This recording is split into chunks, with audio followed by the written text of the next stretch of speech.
But here's what people don't know. 2012, Mr. Kunene and I was on XiTsonga. Yeah. 12, 11, somewhere there. I was on XiTsonga. We had agreed, me, him, and Mishak Mavus. Let's shoot something. Nomzamo. Guys, don't be an actor only. Have courses that you champion. Yeah. Those courses help you to open other avenues. And when you open other avenues, they now help you sustain your living. And they create your brand to a certain level. And then because you're a brand to a certain level, you're not being able to cast on Hollywood and big productions. You see, so if you only become an actor, we say I'm an actor only, then you have a problem whereby you are not diverse. You're not diverse. Guys, welcome to Marcelo Simon Show. Today we have Marcelo Simon Show alumni. He has been supporting us since 2021 when we started online. He's an actor, he's a producer, he's a director, he's a serial entrepreneur. Today we are honored to be joined by legendary Fumani N Shilubana. Mani, say hi. I'm glad you put the N there. Yes. That N is very important. And how are you? I'm doing okay, sir. Lovely. I'm honored to have you. I adore you so much. I love you so much. I learn a lot from you. No, I'm humbled. That's all I can say. I'm very blessed to have you today in our podcast, as young as we are. Yeah. That's lovely. Just wanna record the background sound here. Oh yeah, of course. It's very important. Backup sound. Yeah. To someone who doesn't know who Fumani Shilubana is, Yo. Actually, let me just start here. I jumped so quick. Let me start here. What are your dreams at the age of 4, 5, 6, growing up in Limpopo? Interesting you ask that because I always thought, Corey, I'm gonna grow up and help my parents with my siblings and school and everything. Yes. It was because that's what I saw and I thought it's the right thing to do. Until one day my mother, actually I went to her, Nukabo, listen, don't worry, I'm gonna go to school and finish and help you with my sisters to take them to school. She's like, these are my kids. Why must you help me with my children? Go get your money and do your thing, not my kids. So I was still young, man, between my 10s, less than that, somewhere there. That day, that thing literally changed my mindset. Not knowing, Kuri, later, now we hear about black tax, you see about black tax, how it's necessary, but at the same time, for our black community, it's a disaster. But at the same time, you can't say people can't do it. I mean, think about how many parents who worked in farms, in kitchens, gardens, or whatever, who don't have pension fund, who don't have money being coming into their accounts on a monthly basis, who took care of their children and took them to school and everything. Must those kids now not take care of their parents? It's not practical. Yes. They have to. At the same time, they have to take care of their families. But in the bigger scheme of things, they're not able to pay forward for their children going forward. So when you think about it now, the fact that me and my sisters, we don't have to give our parents money. It looks like a simple thing, but it's a very huge thing. Yeah. So in that age when I was growing up, that's what my mindset was, based on my environment. Yes. Yeah. You just spoke about something very important. I think most of us young people growing up, we do have that kind of dream. When I make it, I want to help my siblings, and we forget of our own dreams. You see, the thing is, there's nothing wrong with that, with taking care of our but what we never discuss is the genesis of that. It's not a natural thing. It's not. I don't understand why I've got 3 kids. Yes. My job and my responsibility until I die is to plug them until they make it. But if I'm not able to take care of myself and they've made it, they are bound to. Yes. And think about this little thing. Imagine now, basically it means they're taking care of 2 households. Think of 2, their family and their parents. Yes. While instead of that money that is supposed to take care of their family going forward and saving it to build things for their future kids, they not. So you see, it doesn't look like it, but it's actually a trap. And it's got a history to it. It's the history of it's a legacy of apartheid, of colonialism, and all that stuff, because land was taken, resources was taken, people were not able to be self-sufficient. They had to go work. And if it didn't work, you had to leave your land because high tax was placed on you. So it looks silly. It looks like a simple thing, but it's a intentional, systematic thing that literally disadvantaged us. You don't hear white kids talk about black tax or white tax. Most of us, you find that the first time we even have access to 5,000 rand, as mere as it is in our 20s, 30s. But a white kid at 18 has access of more than 5-10 grand. You see that culture. Yes. So it's a simple thing, looks like a nothing thing, but it's a big thing in terms of our black people building forward. Yeah. So, growing up in the village in Limpopo. Sure. What are some of the challenges that you face at the young age? I know with me, I had to walk, I think, about 3 or 4 kilometers to school. Is it? Yeah, and then there's a small rivernyana thing. Whenever it's a heavy rainfall, make sure that you're taking off your shoes because you need to cross to that. But if you don't cross there, the route to school, it's a long drive where the tar road is. I was a privileged. In the village, I was a very privileged kid with my siblings.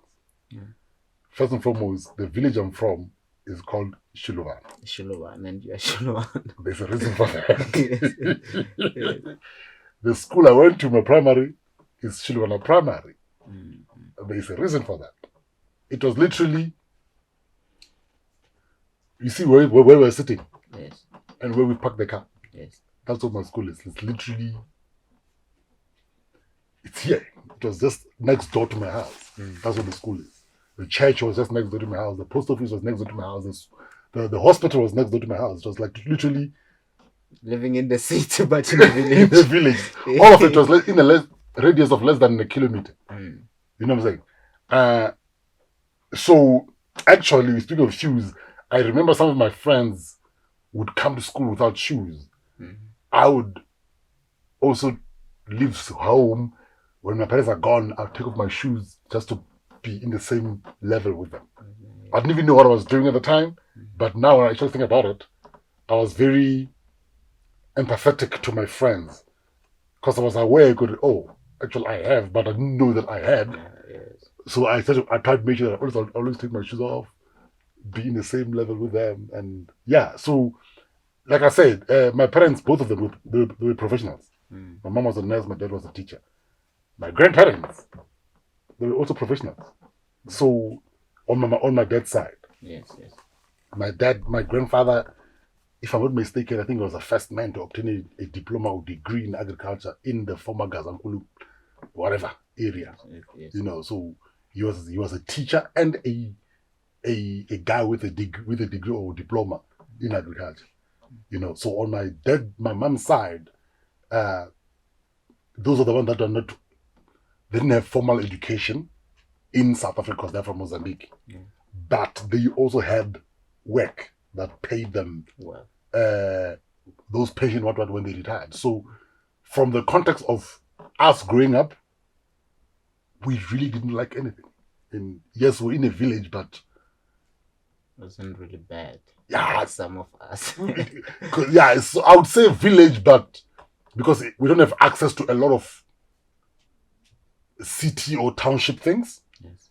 But in terms of whatever we needed, there was no issue about that. I mean, we did holidays and all those little funny things that other families do. So like I said, there's a reason why my village is called Shilubana and Let's talk about let's talk the relationship between your school, your village, and your surname.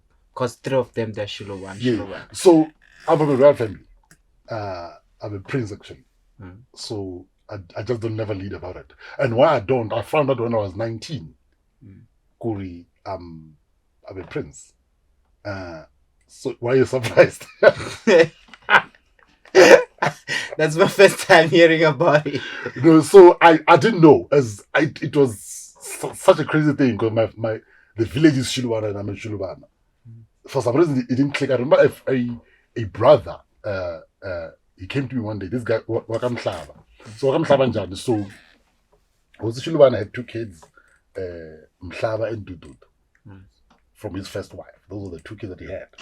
So the Mhlaba, because they're the firstborns, yes, that they became the one in line of the throne. Yes. And then the Shilubana, and then he was Mhlaba Shilubana. Then his son became Mhlaba. He changed to Mhlaba. But my great-grandfather didn't change.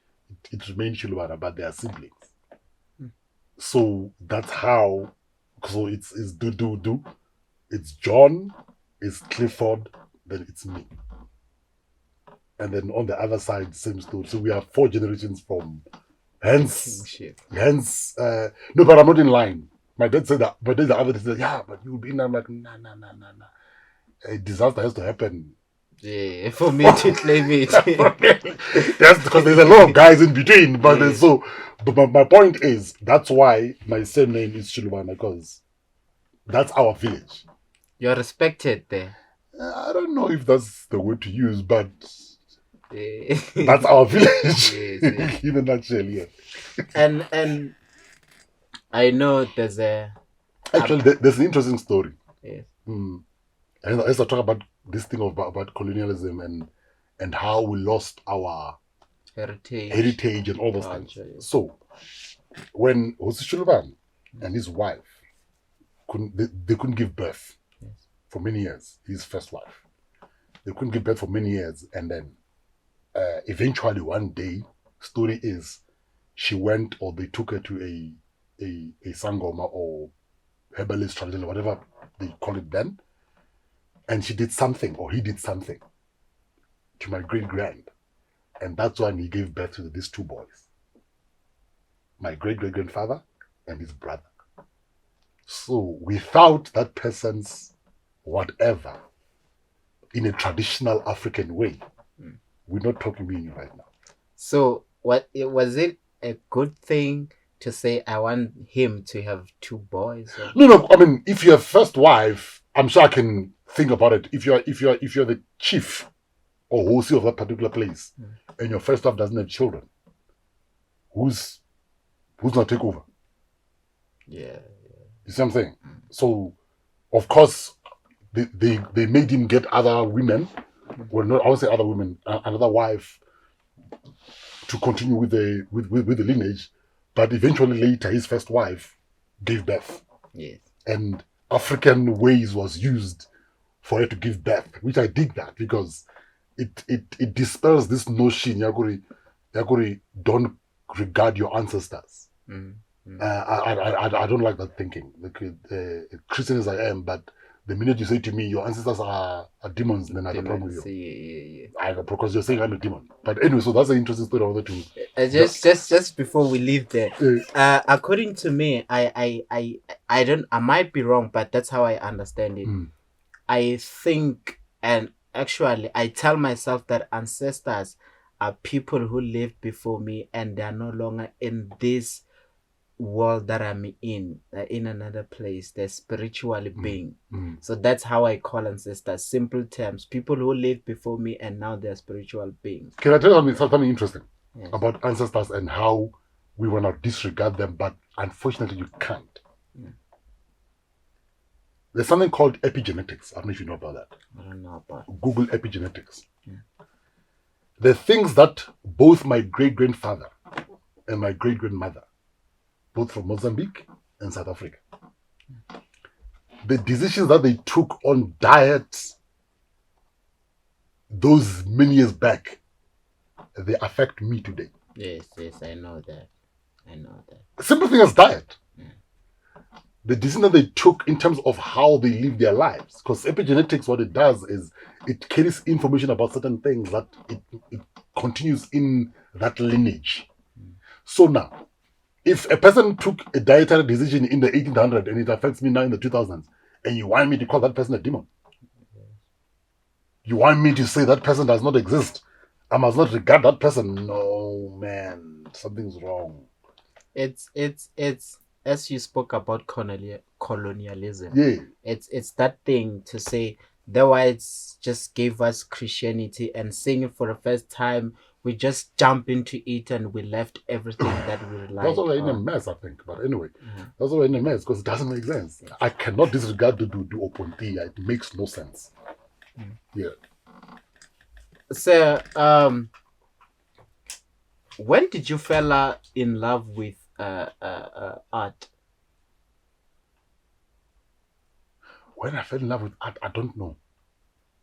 Why did you decide to go to South African State Theatre to acting? It was a gut feeling. Yes. I didn't wake up that day to say, I'm going to look for a place to act. Yeah. I didn't wake up that week to say, I'm this one. No, I did not. I was looking for sponsorship actually for my modeling thingy, you know. So we had to get sponsorship to go to Italy. And then as I was walking past the State Theatre, I had a gut feeling. Because you see, my instinct and guts, I follow that. Yes. I follow that. If it says your inner voice, I follow that thing. If it says don't go, don't do, I don't do. If it says do, I do. And I followed at that particular moment. I'm like, I walk in this building, and I walked into the State Theatre, and at the reception there was a lady called House Ann. I'm like, yo, I want to find out if there's anything to do with drama. And she said, yeah, no, speak to this lady. There was a lady at the reception called Irene Matt. Spoke to Irene, and he said, actually, you know what? I wrote a play. You fit a role in that play perfectly. You just got a job that audition. No. But she said, the place at the end of the year, we're running a school here. Come from Monday to come and study. And then throughout you studying with us, at the end of the year, you play in that role. She never said, jump in and let's act. No. Said, come and study first. So that's how I went in. I never really planned it. Yes, at the age of 14, 15, somewhere there, I went to my guidance teacher in my boarding school. And I'm like, why don't we have drama here at school? And then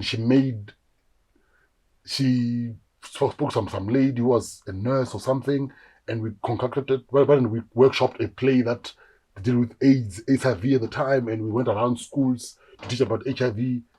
So that was the first time where I literally had an urge to ask about drama. I was 14, 15. And at the end of that term, I won the best whatever. Yeah. But after that, I did nothing about it until first year Vusi. I don't know what we're doing. But we did something dramatish. And I left it, and I did modeling after I was doing engineering. And during that engineering, I did modeling. I'm like, yo, let's walk inside the theater. And as we see, nothing was connected with anything. I think it was divine. I had to do that. It was a voice that said, do this. It was godly divine, man. And when did you meet with Grootboom? So here's what happened with Grootboom and me. So after I met Irene, that whole year studied, and at the end of the day, I got my speech and drama certificate. We did a play, which was the most loveliest feeling I've ever had performing in front of the audience. It was I think that was a moment that sealed it for me. Like, Fumani, this is what you do. Anyway, the following year, 2001 or 2, I auditioned. So now, remember, I've got a speech and drama certificate. I'm like, I have arrived. That's what all you're gonna do when you graduate here. You think you've arrived. You are the thing. No, relax. I thought that because I've got a speech and drama. I have arrived. I'm the man. And there were some auditions that happened for a play called The Agency and the Champion. So it was a musical. So I got cast to play God in this thing. When I audition, I got the role. I'm like, yeah, no. See, yeah, no. First audition, I get it. I'm that guy. Yeah, good. And then during that play, the rehearsal of the play, I wanted to play the character of the devil. Because I thought God was too, he was not, yes, he was majestic and all, but I'm like, nah, the devil character one is quite fun. And then eventually during rehearsal, the director changed his mind and gave me the role as God, as the devil. And I went home, I'm like, okay, how do I make this guy interesting? I bought hairpiece colors, different colors of hairpiece. I bought show my juicy stuff. Yes. And I bought nails. You know those artificial nails. Yes. I bought those nails and I put them on, put colors, and then that's how I played that character. Yeah. And Paul was in the audience. He had just moved from Afike. They were now working at the State Theatre. So he wanted to open a development program because he had one in Mafeking as well, where he was training Presley, he was training Zenzo, Tato and them. So he's like, no, I want to do the same thing here in Pretoria. Let me go around and scout talent. You know what I'm saying? So he came to that particular venue and he saw me.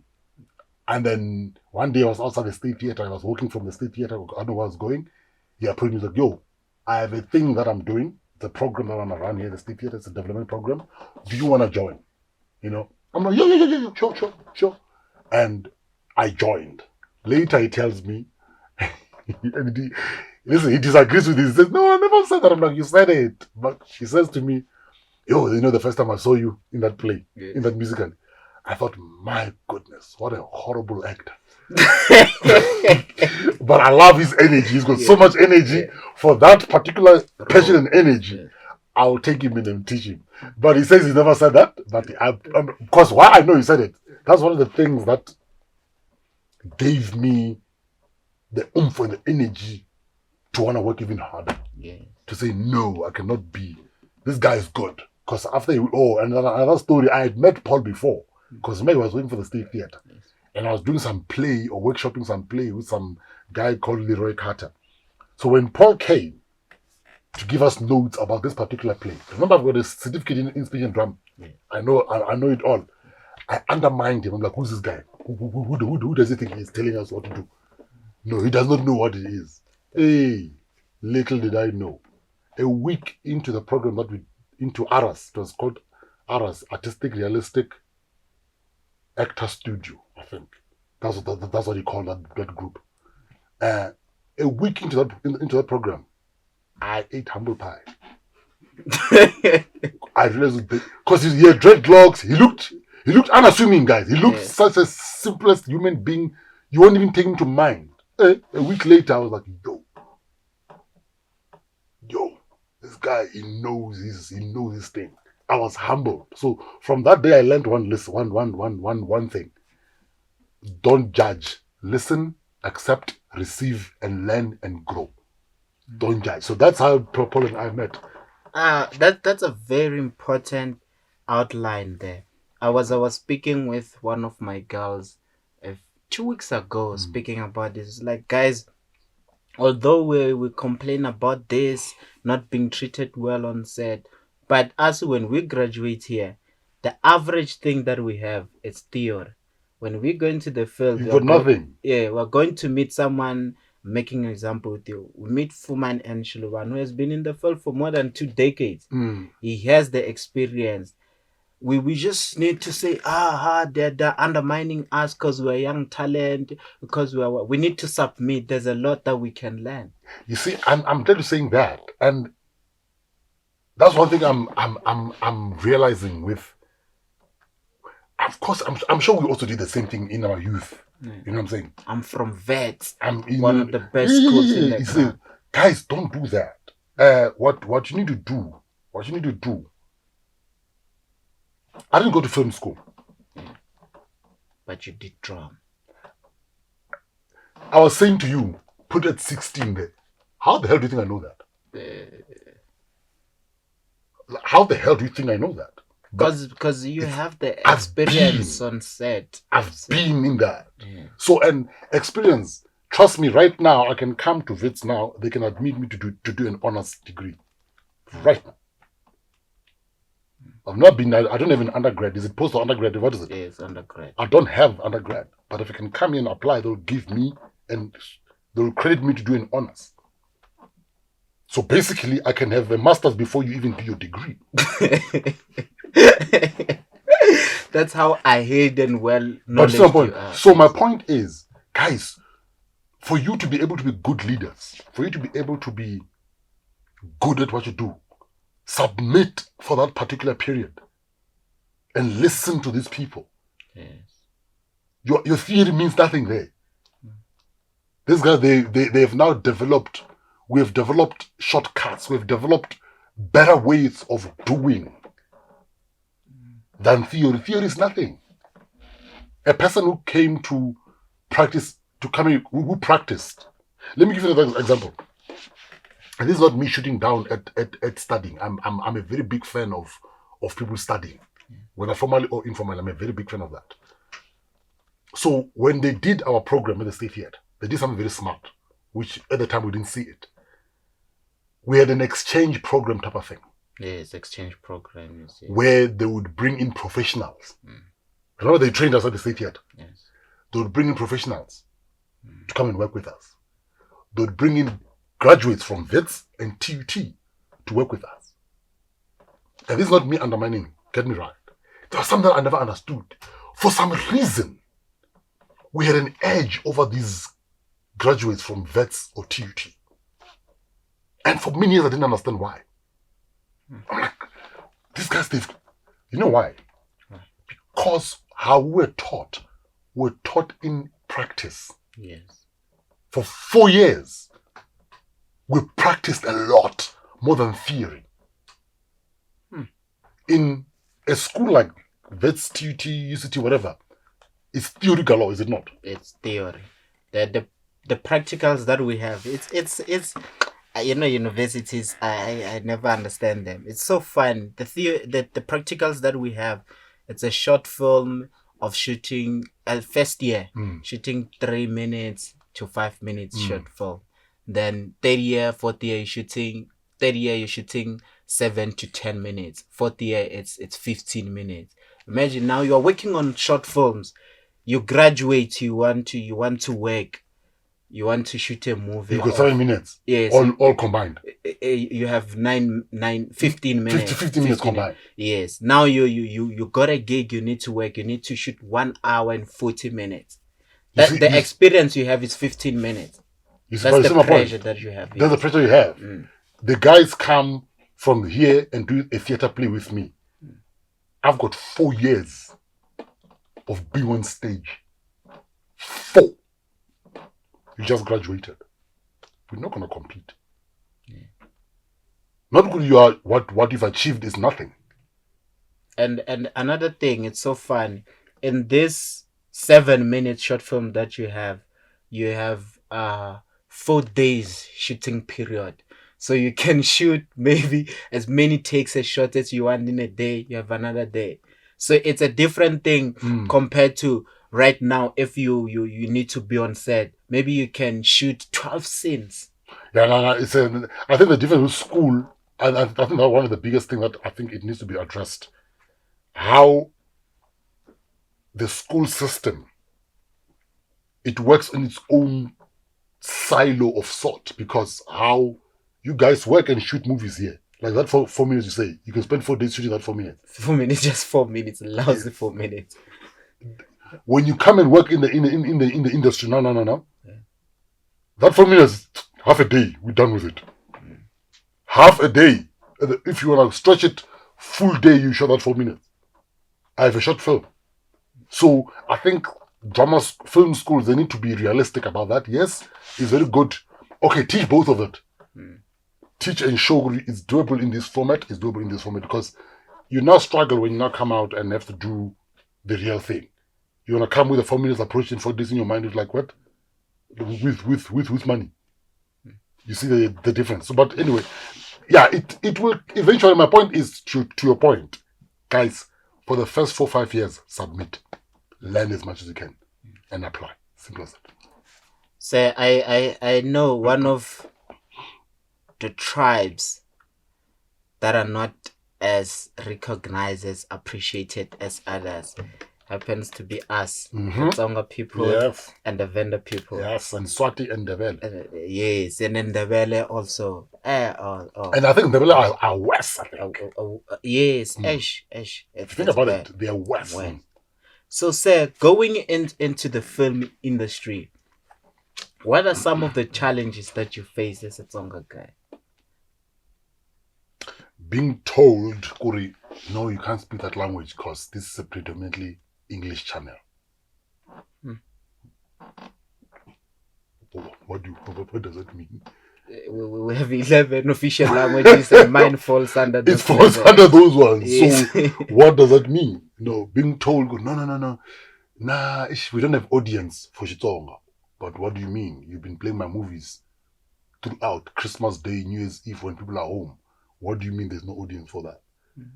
Yet you're going to play Narcos, which is in Spanish, but playing in South Africa. Yeah, so who speaks Spanish? Who speaks Spanish here? So you see, so there's the challenge. It's not, the challenge is against systematic more than anything. Where people think, oh, it doesn't work. It doesn't matter. It doesn't matter. As long as the story is nice, the subtitles, people are going to watch. Yes. So the biggest challenge is that where people automatically switch to, no, it doesn't work because it's Tonga. No, it doesn't work because it's Chivenda. It doesn't work because it's Ndebele or Swati. And therefore, in fact, it's so bad that even in corporate, when they have to dish out jobs in terms of voiceovers or whatever, they say they've already separated the languages. In this sense, they first cater for these languages. The other ones, they cater them only if there's budget left over here. So you see that it's a systematic thing throughout. That is there, and unfortunately, you guys are still going to face it. A lot. No, it's better now. It's better now because there's wise men, there's Ziggies, and they are just very, very, very aggressive about speaking XiTsonga. They don't give a damn about it. And it's but here's the reality. The only way for it to change, it's us and you guys to intentionally. Let me tell you how Mzansi Magic started. What Mzansi Magic is now and what it was 10 years ago is two different things. They used to play those 1 hour movies. Do you remember them? Yes. That's the I got to know you because of Mzansi Magic. Yes. So it was all those movies that they did. Are they still playing them now? As much? Nah. Why is that? They have telenovelas a lot. They have telenovelas, they were series, they were So ETV did the same thing. Kasi Love Stories, if you remember. Same concept. Take 100 films. I remember those they called a production company. They gave them 100 films to say shoot.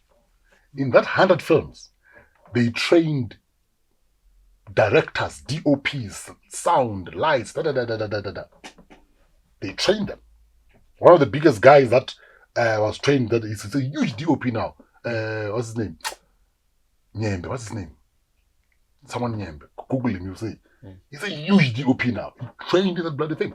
So, if you want to change our narrative as Vatsonga, Vavenda, and Ndebele Tswati, we need to at once shoot 100 movies, Tsonga movies. They don't have content. They mustn't lie to you that they say that they've got content. There's no content on TV. Yeah, they're always hungry for content. They need content. You shoot these 100 films and just hold them in there at the same time. That's how we're going to change. But before even doing that, there has to be a training program for these actors. Because again, Batsonga think you can just walk in on set and act.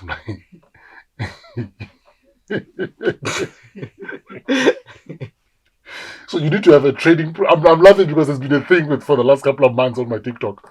So you need to have a rigorous training program, like a boot camp of sort, where you spend a good 3-4 months, 6 months training people. How it's done. That way, That way, you make sure when these movies are out, when these actors are seen, when they cast in other spaces, they are able to deliver and work professionally than taking anyone just because they can speak Tsonga and that song. And you hold them in there. We're gonna have a problem because now it means the industry is not growing. But imagine out of the 100 movies right now, because we like actors. Yes. It's very difficult to find Tsonga actors in a space when you want to cast. It's very difficult. But if we had 100 films, multiplied by a film, how many people does it have at a go? Them Zanzi type of movies. They've got like, let's say 7. 7 characters. And then 7. So if you shoot 100 movies a year and train people a year for all those movies, you have 700 actors. That's actors only. Only. I'm not talking about directors and whatever. Yes. Let's remove 200 just for the sake of, because there could be repetition. You can have at a go 500 actors trained. They might not have experience, but trained. They know how to interpret a script. They know how to read a call sheet. They know what it means when you're shooting a close-up, an MCU, and a wide shot. They know how to behave in those things. They know how what's an arc and how to interact with the arc throughout your journey. They know all that. Because now you just take anyone to hold them there, they think crying is the end of it. But how do you build to that crying? So with a program like that, that's the only way. Because if we're gonna use the traditional way of studying, going to school, in your class, let me show you an example. In your class, how many students are there? Or learners? What do you call university? 35 students. 35 students. Yes. How many Tsongas are there? I'm the only one. You're the only one, my point exactly. Only one. You're doing third year. Yes. Let's go to second year. I don't know about Okay. In your campus, in Vets campus, how many Tsonga people do you know that are in drama or film? in film, I am the only one that it's I rest my case. in film, I'm the only one about drama. Who's talking in your father or your dad? My mom. Ah no, you are the other side. But I rest my case. Yes. I know there's 2 kids here. Is it one? He's in class. He's doing I forgot his name. He's doing drama, second year. Tsonga. 1. And drama, I don't know. But in film, like so far, this one is just claiming. This one is just the blood. Leave him alone. but do you see my argument? Yes. My argument is that, and that's what a lot of our people don't want to listen to when you say, yes, we don't have. Because here is a typical example. Koseni, you are the third year student. 1. You are 1. So let me ask you a question. I'm not offended. Yeah. Let me ask you a question. How many Zulu people are there? Oh. How much? He's even saying yo. I don't know. There are many. There are many Zulu, whites, and Indians. And Indians. What about at least Tswana? Are they there? But they're more than Tsongas, isn't it? Yes. In my class, there are no Tswana. It's no. I'm talking about the whole thing now. Yes. Yeah, they're there. Dominant Zulu, of course, and whites and Indians. These 3 are the dominant in class. Yes. Yet, when someone says to you, guys, we need to solve it. If we're going to go the traditional way of waiting for people to graduate, it will take years. And closer also. Yes. It will take years. Here's what I mean. Let me show you a practical example. When I first saw a Tsonga person on TV, it was 1999, on Hizo, it was Obed. I was like, yo, this is so dope. It felt so nice. I don't know why it felt so nice, but it felt so nice. Couple of years later, I saw Boot Obed on, not Boot Charles, on 10,000 BC. From 1999 to 2006, 2006. Yes, 2006. How many years of it? 7 years later. Then there was Fumani Yes. on TV. Let's go the traditional way. From 2016, 2006, sorry, 2006, yes, 2006, yes. Because my first show was Soul City, where I did XiTsonga. Yes. From then to 2019, how many song actors came up new here? From 26 from that 06 to 19, how many song actors came in that space? That you know. Who are established. In that 06 to 19, it was me, with Obert, and with Charles. I'm trying to think. Because the only people I know happen to be 2021 and now. Thank you. Wise Men, Bila, and others through Guyana Land of Through Blood. Guyana. Hence I said 2019. Because 2019, that's when Guyana came in. Yes. So, now it's Wise Men, it's Bila, it's Mahlo, it's Noel, there's quite a few now. At least there's a pool, right? Yeah. My age group, right now you're calling an audition, you want to shoot a movie. Yes. And you say Tsonga actors between 40 and 50. Of course, I fall in that category. How many come in that are qualified to be able to relate with an arc of your movie? It's only you. So you see, if we're gonna go with the traditional way of schooling to say we must train actors as only at varsities and stuff like that, we are the only one in class. Where Wise Man was the only one in class. Where Ziggy was the only one in class. Where Mbatha was the only one in class. Where Noel was the only one in class. We are talking about another 100 years. Yeah. So we need to bomb Russia it. Get a group of people who are interested, really interested, crash course, train them as a group, shoot movies, and put them out there. It needs money. That's the unfortunate part. Yes. A lot of money. Yes. And that's what we don't want to invest in. We're thinking it's sketch. You can just walk in, like they say. You can just walk in and do it. So my point is that. So those are the challenges. Is to kill the system. And how do you kill the system? By hoeing in the spanner at the same time. If you're still going to do this with a spanner, we're not going to fix it. Hoe it in the machine. Machine stops, readjust, and it moves. Because you're never going to stop the machine. You're never going to stop the machine. Cause a halt at that particular moment by throwing the spanner in.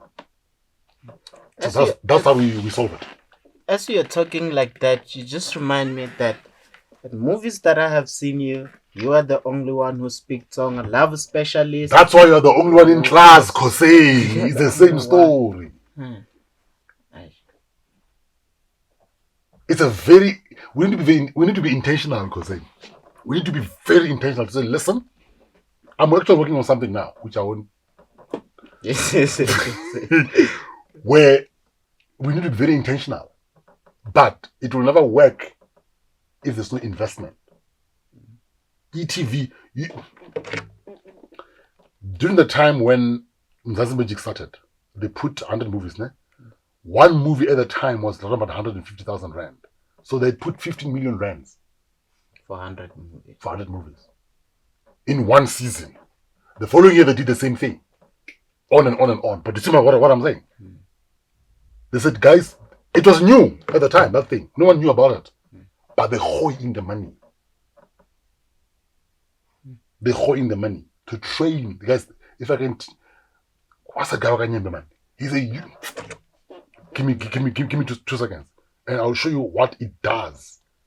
What training does. What investing it does. What just hoeing money it does. Intentionally though. Don't just throw money anywhere and hope for. You must have a plan. Because the plan is this. This is what we want to achieve. Here's the output. And he's not the owner, by the way. Our makeup artist on Guyana Season 1, she's from that program. There's quite a number of them who are still working today who are part of that program. They were trained in there. Yeah, no, data and internet here. It's a Wi-Fi issue. Is it a Wi-Fi issue? Yes, this. Yes, give me your phone. Is it still recording? Yeah, yes, you can go ahead. Nyembe. Nyembe, D-O-P. D-O-P, what is his name? Oh, Tiani Nyembe. So, I'm going to click his name. I want you to listen to the... Where's his IMDb?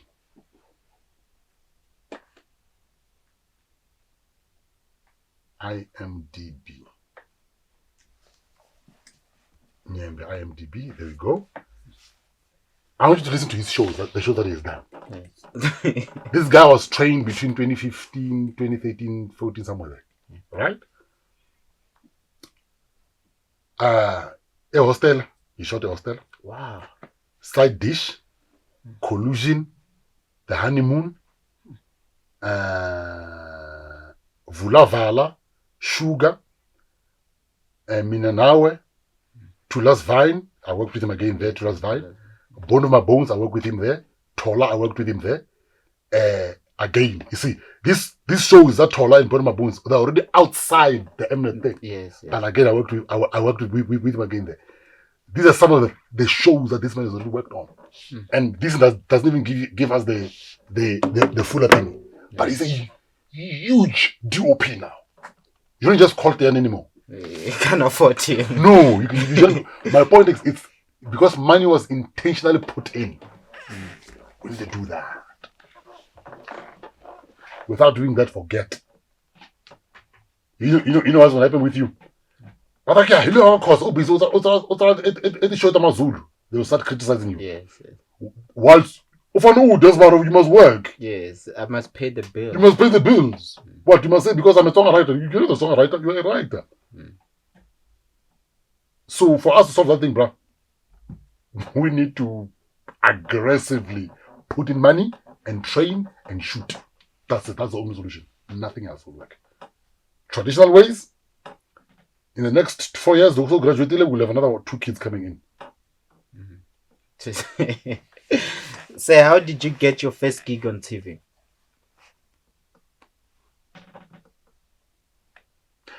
I think it was Soul City or Hillside. I don't know which one is which, but it was almost the same time. So this is what happened.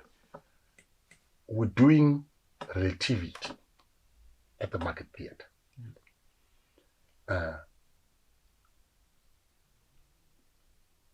Where is this camera facing? It's facing at you. It's looking at you. Both, ne? Yeah. What's that lens? These are primary lens for this. Prime lens, but what millimeter is it? It's a 50 or what? 35? 18. That one, not this one. It's same lens. Yeah, it's the same. Okay. The same. 18 to 105. Where did you put it? That one. It's on the lens. It's on 18, it's on 20, it's on 24. Where is it? It's on 18. No, this one is on 18. Okay, let's talk. Anyway, so what was I saying? You're telling me about City. So we're doing a stage play at the Market Theatre, Relativity. My agent said, "Yo, there is an audition for Soul City. Go for it." I went to the audition, and because of the play that we're doing, I was playing a 50-year-old man. So I had my beard. At what age? 25, 26. 2006, I was 26. Yeah. I had my beard like huge. You see how I'm gonna keep my beard? Yes. It was like that. So I'll tell you a story about my beard after this. So I went for this audition. So when I get there, I knew this story later from the director. He said when I arrived, I went in, did the audition, and I was very confident in the auditioning. And he says, "Wait a minute, this kid, these models and people who are here looking all good, makeup, they're looking good for this particular role. Here's this kid. You can see he's actually cute. And he's got beard. He's not fazed by all this. Right. I like that." So that's how I got my first gig. There's a soul thing beyond. He realized that I'm not about, most actors, they're about the look. He saw a guy who came in, a kid who came in, who's not about the look, who looks handsome, but he's not about the look. he liked that. That's how I got my first gig for Soul City. And like I said, Hillside, it was shot in Pretoria. The company that the man that trained it was Obrisikavi. He was artistic director of State Theatre, and his company was shooting Soul Hillside. And then because he needed a lot of actors, so he came and auditioned in that group that we're in. So yeah, I was fortunate to get a role as well. So those are the two roles I got. That's how I got my first TV role. You said you'll tell me a story about your beard. I hated my beard Yes. growing up. So at 18, I had beard like this. I was like shaving, and it gave me a problem. Because when I look at my classmates and everyone, no one had beard. I was like, with beard. So self-esteem wise, it gave me a problem. Yes. Because I was like, yo, I look old. Even the first girl I dated, I think she was doing her honors. Because I was scared of This young ones like because I thought they were young. I your thought age, you're 30 younger. my beard, and I'm tall, and I've got a big voice, so it just caused me a problem. At 19, I said to my parents rather, yo, I want to go do an electrolysis or some procedure to permanently remove my beard. Because it gave me, that's how much self-esteem it created for me. And luckily my dad said, and here, get this, my dad's got beard, his father's got beard, his family side is beard, my mom's side, they've got beard, so I had no choice. So my dad kind of discouraged me and say, hey, you know, lock and line, some surgery or whatever on your face, because of your beard. Do you see Michael Jackson? Because every time you were starting to peel off Michael Jackson, you would be like Michael Jackson, yay! And then I chickened out. 3 years later in my drama training, my mentor said, listen, your beard is your game. You need to use your beard for acting. Make you unique. It will make you unique. You can characterize, you can look different every time with your beard, because likely my beard grows quickly. If I can shave now, I come back to you 2 weeks later, I'll be like this. That's how quick it grows. So he said you can use that to your advantage. I'm sure you in class they told you bag of tricks. Yes. This becomes your bag of tricks. It becomes your every actor who jaga something. When is to not closer. When black, so I use my beard for that. Fortunately, little did I know, because of my height, because of my voice, and my face looks very young without a beard. Now, imagine if I shave, I have a voice of a huge person, I'm tall, but I'm playing a 30-year-old. Those things won't mix. You see what I'm saying? That's why at 20, I could play 50-year-olds. Yeah, because of the voice and the tone. And the height and the beard. Hell, on TV, when I was 32, 3, I don't know if you guys know Alison Tati. You know her. If you can see a picture, you know Alison Tati. That was my first TV kiss. I was stressing. Anyway, I think she's 12, if not 13 years older than me. But for TV, I passed playing a person older than her because of my beard and how they made things look, and because of my voice and my height. I was able to play an older person and become a husband to an actor who's more than 10 years older than me. So you see what the beard did for me. Yeah. And at the time, I remember even her, Alison Tati, she gave me some best advice. Fumani, listen, you need to be aware of categories of age. Because you're now when I met her, I was in my 30s, I think. Early 30s. She's like, Fumani, already now, because of your beard and your look and your height, you qualify to play 40-year-olds. And that's when male actors start to work better. Yes. Already now, you fall into that category. So it will give you a longevity, whereby when you go into your 40s, you will still be playing those things. So it will give you a 20-year gap period to still play and be there. So keep your beard, Charlie. Yes.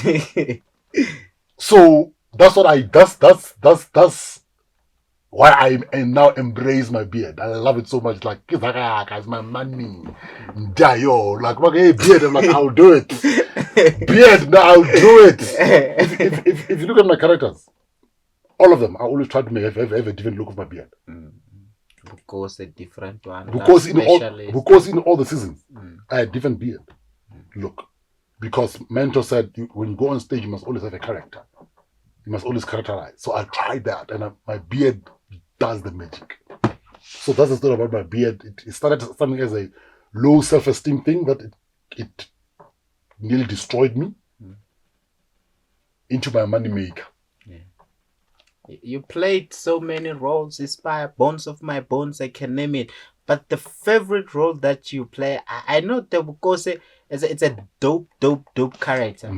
But my favorite one is on Love Specialist. Why Love Specialist? It was nice. That's, you know, it was quite fun. It's a young man who's passionate to make it in life. He has his own problems with the girlfriend and all the stuff, paying the loan shark, and now he has an opportunity to be a love specialist. I was like, to be a crook. Yeah, like, okay, I own the loan shark. Here's the house now. I have the privileges to enjoy this thing, and he just go all in. Give the love advices without knowledge about the love, and it works. It worked. Yeah. This one. So and it works. Their love thing is sorted. That's. But why is that one your favorite one? Now listen to me interviewing you. Because like he's hoping to help them with the knowledge that he knows he doesn't have. Okay, and he try his best to help them. And in his way, fumbling and all the stuff, it does work. At the end of the day, they become together. Of course. Well, actually, I never thought of it that way. Yeah. It actually worked for them. For them. It helped them, actually. Yeah. They become together. I never thought of it that way, actually. 10 years later. He was trying his best, making all this thing. He didn't have the knowledge to, but with them having to stick together, now they have a problem in the house that they need to sort out. Which brings them together. Yes, which brings them together. I'm thinking now, which one is my favorite character I've ever played? The Mazibuko one, which the wealthy. It's a good one. Which is it? Mazibuko, or you have a brother who's the house, the battle of the house, whatever. Listen, Vukosi holds a special thing because it was a full Tsonga thing. But I'm not sure if it's the favorite I've ever played. I'm not sure if it's the favorite I've ever played, though. ILambe Specialist to me, it's a classic of is it? A classic which one of is mine? Which one is mine? I love the Kalushi, Solomon Mahlangu's brother. Yeah. I love because it was a true story. And I played a real person. I love that. Okay, let me put it like this. I think I don't have a special or favorite character. All your babies, you cherish them. Yeah, so they hold certain sentiments in different time and space. Like I'm saying, Giyani holds a special place because first time I had to get a script in XiTsonga and read and do whatever in XiTsonga. That was dope. Kalushi, I was cast and I didn't know, I couldn't speak Ndebele. I had to learn 2 weeks before the production how to speak the language. And the sentiment of the role itself, for the fact that it's true story, we're telling a real story. For actors, it's always very special to play a real person. You know what I'm saying? And there's one that I did with Charlize Theron and Javier. So again, and Sean Penn was directing. And remember, when we were being taught drama, our mentor used to is it refer or to show us what is it to storyboard? No, to say reference. So we reference Sean Penn a lot to say, look what he does, look what he does. So to have someone that was used to teach you how to act, and to actually working with him, directing you, and at the end of that particular project, I was in my, because normally whenever I shoot or do projects, I normally never go to parties with. I always go home or stay by myself. So one time when after shooting this particular project, they were drinking downstairs, you know. So me, I'm in my room. So ILambe, she's like, "Yo, Fumani, come downstairs. The boss is talking about you."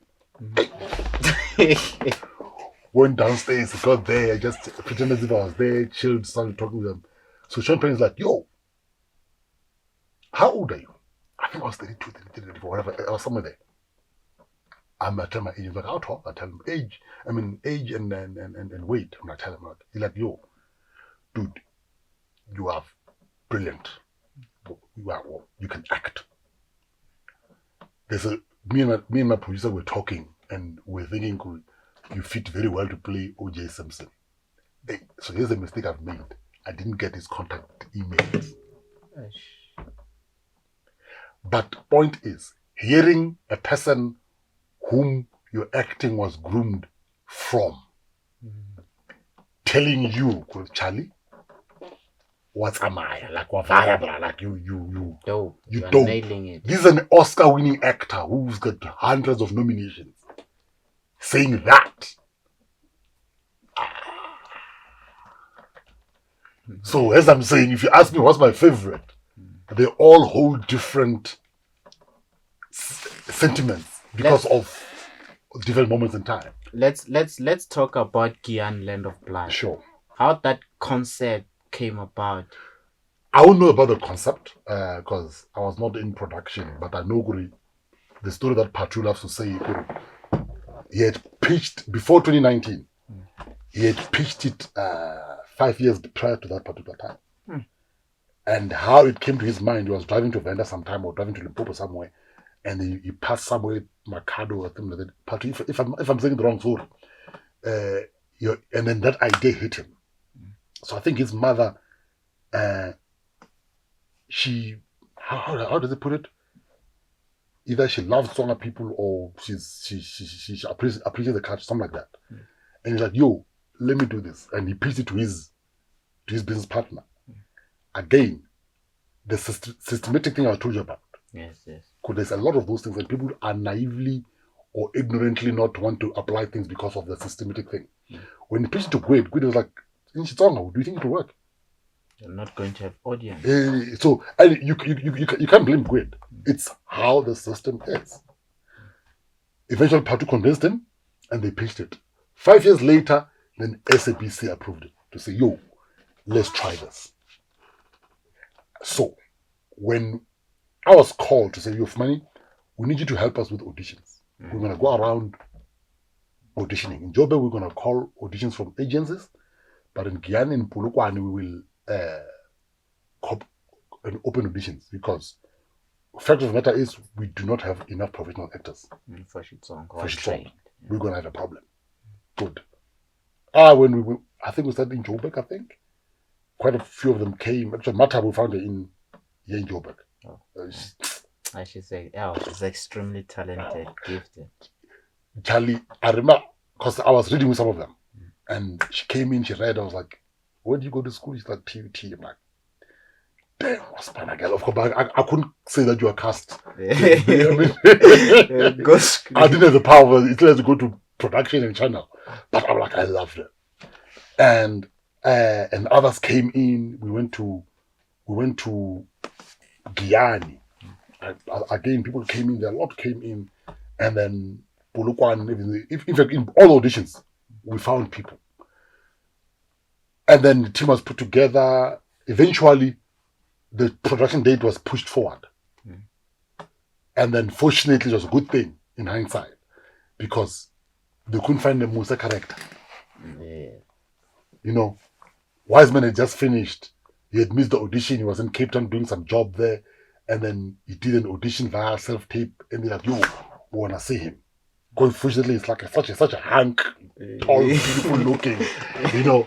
which is a good thing for us because at least yes, Mathabos look beautiful. Yes, the wise men they look beautiful together. They chemistry, casting. Like fortunately, they both went to TUT at different ages. Yes. Well, years because she was ahead, he was behind. But they knew each other from arts campus. Like Mutsonga. Like you were walking up here, you know no one. Who's Mutsonga person? Well, except half one there. Yes. You know. I know. So anyway, so fortunately, eventually because of that push, we found wise men, and then they called a read in. Now here's where the thing to answer your question. I remember when they were asked individually how we feel about this, and so I think it was the Richard character. That was supposed to be a song. It was written as a song character. Kim's a Fender correct. Because we couldn't find anyone. Yeah. That character was cast late, bruh. I think it was the last character to be cast actually, if I'm not mistaken. From almost 2, 3, 4 months. Looking for Richard. Couldn't find the person. It was later, okay, let's make him a Mupedi person. Eventually, it was made to be a Venta character. Imagine 4 months looking for a person that you can't find. Doesn't exist. Because here's the thing. Technically, they can't deliver. Because that's a lead character. You know what I'm saying? It's got a story, it's got an arc, there's a lot of things that happen in between. But anyway, so when we were being asked on the table read, when the cast was complete, how we feel and Hey, bro, in my speech, I couldn't help but cry. I couldn't finish speaking. Just burst into tears. Because I'm like, the first time I'll be in a show where I won't have to ask, are you sure I must do this in XiTsonga? I just have to do. So that's what was emotional for me. So you say, to answer your question again, what's my favorite? They all hold different thing. Or maybe my favorite thing is the level and the amount of push that I've done for XiTsonga on the mainstream. That's my favorite thing. No one has done that except you when it comes to XiTsonga thing, the media. I feel like you're the one who contributed a lot more than anyone. How? You are not just I mean, Obed did it, Charles did it. It on your case, it's more than acting. There's production in there, there's producing there. Okay. There's directing in there. So you created opportunities for young talent to be shown and in that discovered. Case, because maybe the other thing is because see, I did shows on SABC 1, SABC 2, and SABC 3. Yeah. I did show on Mnet, I did show on ETV. And I did shows on the movie on cinema. Yes, Nomzamo. Which was also I did in XiTsonga. So based on that, but we the mistake that I can never make is to not give the foundation to Obed and Charles. Because without them, I don't have a bit of confidence that makes me wanna. You see something? Because I think they played a major, as one might view it as a very insignificant because they didn't do as many in my age group at the time, or the time that I've done. They didn't do it as crazy as I did. But the fact that they were there, they laid the foundation. It was referenced at the back of my mind. Yes, but yeah, it's while I was watching Shaka, I was watching Shaka ILambe.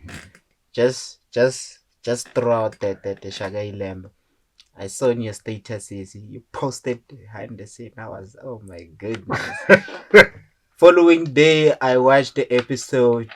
I see you appear with your gun. You hit the command of the army was chasing Dingiswan. Yeah. And I'm following the character. I was like, it's a good thing is in this production, big crazy production that working. But the role, I'm not happy with it. Why? Like a slave trader. So when we had the audition was quite, I want to put this on silent, but I'm sorry about that. so it does not thingy us. So why not slave trade? It is an important thing to be documented, to be taught in mainstream media, to say you can see like where we are today, but we were there mistreating each other, selling each other, this tribe selling to that tribe, and this king doing this, the Portuguese coming and trading. But it's I have seen so many evil things around me and read about evil things and watched them on social media. So when I get to see people I appreciate Playing sense. conveying that, I nearly stopped watching Shaka ILambe, but I forced myself because of the scene where Mondli Makoba, the commander of the chief, he throws the arrows to Dingiswayo and it hits him here. I love Mondli Makoba so much. Seeing him doing that evil thing, I was like... But, okay. Let me take it a bit back. So when the audition was done, we were called in. So we had a meeting with Angus. Yes, it's like, yo, the character that I want you to play, because normal auditions are done, you come and read and you go home. Yes. He didn't do that. He first said, guys, here is the story. He broke it down to us. Here's the arc. This is where we're going with the story. It's got a potential of season 2 or 3, whatever. But here's how we want to start it. We're going to go here. The journey is this. He explained. He broke down the whole thing. You know. So normal auditions, like I said, you just audition and leave. And then after, he said the character that you guys are auditioning for. I thought it was me and Obed and what's that guy's name? Oh, I know him, but I forgot his name. Oh my god. Anyway, so it was between the three of us. And then he's like, the character that I want you guys to play, the slave trader, and this and this and this and this and this. This is what happens, and based on what research, because they've been researching that thing for over 10 years or close to 10 years. So it's based on this and this and this and this and this and this. I was excited to play that for a couple of reasons. I know of that history because again, it goes back to Kunene. What? Yes. Do you think people like that character or people in that when the British, the Portuguese, the whatever came with their guns to say you're gonna do this bidding, they had a choice?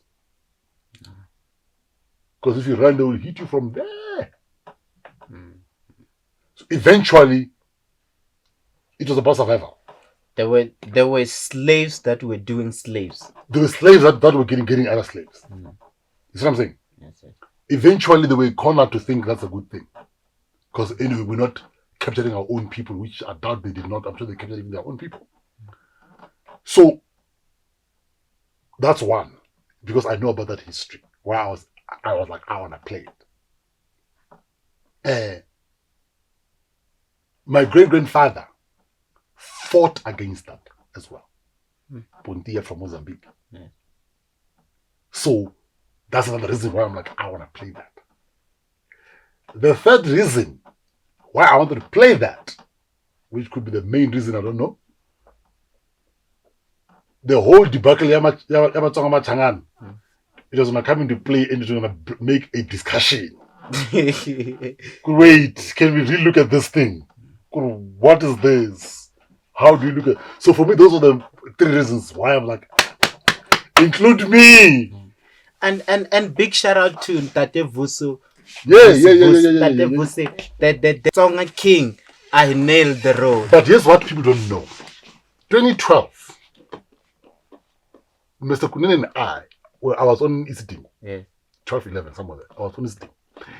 We had agreed, me, him, and Mishak Mavus. Because they couldn't realize, Fumani is speaking XiTsonga. They're like, guys, every time our characters interact, we're going to do it in XiTsonga. That's how, until someone came and said, no, you can't speak XiTsonga. That's how it didn't happen. But Vusi can speak XiTsonga. And he nailed. Did he go for training or he just Vusi can speak XiTsonga. 2012, 2011, we had agreed to speak XiTsonga on TV, me and him. So it's not whatever is done now. I don't know how Often he speaks I don't know. But I know from 10 years ago that man can speak the language. I was. To me, I thought this is me being honest. To me, I thought just because I saw you in that scene, Yeah. I thought you were the one who trained No, him for that Nope. scene. Nope. The only thing I had to do in post-production, they called me in to come and help with subtitles to say, Yes. yo, it has worked, that's working. That's it.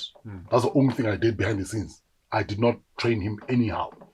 It's so fluent, so He dope, killed it. And so relaxed. So here is the hypocrisy. They bring the politics of XiTsonga now. Here's the hypocrisy. What was the reaction on social media when Vusi spoke his own?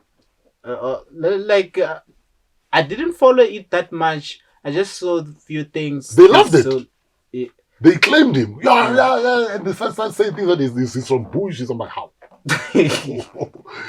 Yet, when anyone else plays XiTsonga, we complain. You see the hypocrisy? yes. Also, if there is that pool of people, why did Bomb go for Vusi? Yes, they've worked with him for a long time. They know that he can speak the language, I'm sure. I can bet you there was no one else to play the character of Vusi. Yeah. His age. His age, the age group, the category is in terms of that particular role. There was no one else. Actually, how did we miss him on Guyana? Damn it. That would have been interesting. It could be Richard. It could be Richard, I never thought about that. Never thought about that. Missing, yeah. But anyway, so that's the thing. Kore, we need to be realistic and be honest. After you being realistic and honest, that's when you can move to the next step. Before you are that and you're in denial, you are moving to nowhere. We there's something that you did with Showmax. Tell me how it happened. Showmax, which one? Mafanato. Mafanato, You did. We spent less than 5,000 rand money cash-wise to produce the thing. How many episodes? 7 or how many? Somewhere there, I think. Less than 5,000 rand. Oh. The location. The cash money that we spent, cash. The house, the beautiful house. We spent cash money. Yeah. We spent less than 5 grand. So no, let's shoot something. Let's shoot something, man. Here's the difference. Yeah. The 20 years experience came into play. I've got relationships throughout. Yo, can you bring me your camera? That's what I'm doing. Sure. Yo, can you? Yo, can you? Oh, yes. Now. Yo, can you come on board and partner with us? Yes. Actually, I know someone who owns a lodge. Yeah. That Eridan Lodge. I know someone who owns a lodge. Yo, come in. They came in and they housed us and fed us for the whole week, which the bill came to 150,000 rand. Yes, we might have spent cash less than 5,000 rand, but to put it together, it was close to 1 million rand of value. You see, that's what as XiTsonga, to break our mold, we need to do that. Even if you don't bring your money, give us your house, give us your lodge, give us your bike to transport. Give us your bike to transport. Give us your expensive car to look. Because remember, everything's about production value. Yes. The house in Waterfall, we shot in Waterfall. That house is huge. As a millionaire on the show, he must look like a millionaire. Why must I go stay in Kasi small house? I'm not, hey, you get detail. Yes. But you see my point. As a millionaire at that level that we're trying to claim, he owns this lodge. He's so rich that he gave his girlfriend a lodge. And he stays in some house. It must look like that. So because I have a friend who has a house in Waterfall, I'm like, yo, are you able to put him in the house? He's like, I see your vision, jump in. But you see me, so it's not just 5,000 rand. It's about the relationships.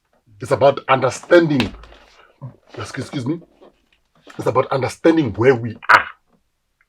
Where we are, it's skill trading phase. The other writer, you write, you finish DOP sound, and then I go, gents. Now let me put the flip side of this whole thing. The difficult why as black people we find it hard to do that. Again, goes back to what I said earlier, black tax and money. Because at any given time, you don't have access money. See, if you had money, the reason why my son is not gonna worry about rent or car or petrol for the next 10 years, I'll take all those things. I want him to be creative. Just do what you want to do. Experiment, figure it out. And support him throughout. If you're not worried about rent and car and petrol, what are you worried about? Just what about making it? So you see. So the flip side of that, when you say, yo guys, let's put it together. That person is thinking, if a job comes in and I have to get that job because I've got my mother and my sister that I have to help them with this. I've got rent that I have to pay. I've got this I have to pay. Adopt me as one of your sons.